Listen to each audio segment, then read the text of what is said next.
اللہ رب العالمین کے فضل کے بعد سب سے اہم رول والدین کا ہی ہے۔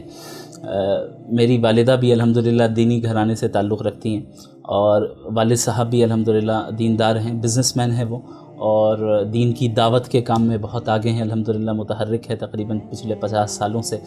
تو والدین کی محنتوں ہی کا نتیجہ نکلا کہ جو کچھ بھی آج میں خدمت انجام دے پا رہا ہوں، اللہ کا فضل، اور اس کے بعد میرے والدین کی دعائیں اور ان کی محنت، اصل ان کی محنت اور ان کے اندر جو لگن اور تڑپ تھی، بس وہی ہے، اور ہمارے اساتذہ کرام کی توجہ ہے۔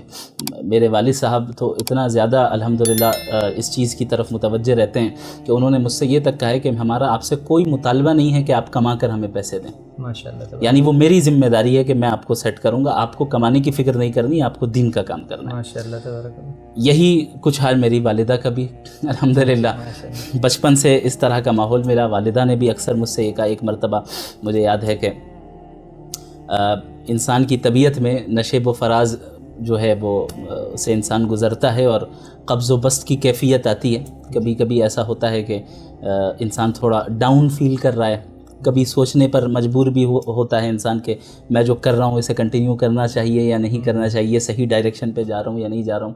کبھی کبھی تھوڑی سی جو ہے مایوسی سی کیفیت آ جاتی ہے، مایوسی تو نہیں کہنا چاہیے چونکہ مایوسی مومنین کو یہ زیب نہیں دیتی، لیکن بہرحال ایک ایسی کیفیت آتی ہے جہاں طبیعت بڑی ڈاؤن ہوتی ہے۔ تو ایک مرتبہ ایسے ہی میرے ساتھ بھی ہوا، تو میں نے اپنی والدہ سے تذکرہ کیا کہ میں ایسا سوچ رہا ہوں، پتہ نہیں اس فیلڈ میں کتنا آگے بڑھنا چاہیے، میں صحیح کر رہا ہوں کہ نہیں کر رہا ہوں، یا کچھ اور کام کرنا چاہیے مجھے۔ تو انہوں نے فوراً یہ کہا کہ حالات کو دیکھ کر اگر آپ گھبرا رہے ہیں اور پیچھے ہٹ رہے ہیں تو پھر میری تربیت اور میری پرورش کا فائدہ کیا ہوا؟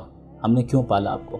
میں نے پالا ہی تھا آپ کو اس لیے کہ آپ دین کا کام کریں، آپ اس سے پیچھے ہٹنے کا سوچ بھی کیسے سکتے ہیں؟ تو الحمدللہ یہ تو ایک ایگزامپل دی ہے میں نے، ان جیسے والدین مجھے ملے الحمدللہ۔